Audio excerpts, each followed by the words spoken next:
কুলকুলি হিলে এসে পৌঁছেছি। কুলকুলি হিলের এইখানে একটা খাদান ছিল, সেই খাদানের এটা এখন খাদানের সব তুলে নিয়েছে, এখন জল এরকম পরিপূর্ণ। আর এর সামনে যেটা দেখা যাচ্ছে, এটা এখানে মাছ চাষ করেছে এরা। কি সুন্দর পাহাড়গুলোকে, পাথরগুলোকে কেটে কেটে কেটে কেটে সব এখান থেকে এগুলো বের করেছে।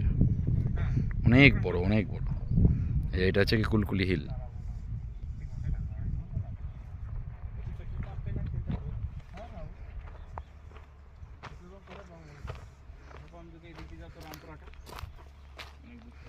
অনেকটা ডিপ, প্রায় 160 ফুট। দু কাটা আছে নাকি দা এই পেট্রোল? কখনো 3 দেখাচ্ছে, কখনো 2 দেখাচ্ছে। মানে 2 দাও, মানে 2 আছে। চলে যাবে।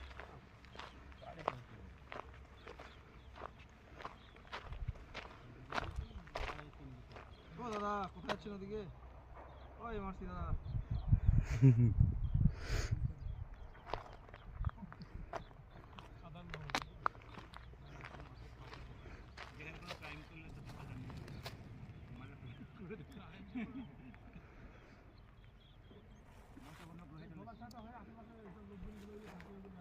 আমি তোমাকে খুঁজে পাচ্ছিলাম না, সেই ওখান থেকে নামার সময় আমি তোমাকে ট্রেনে নিয়ে জঙ্গলে চলে গেলাম।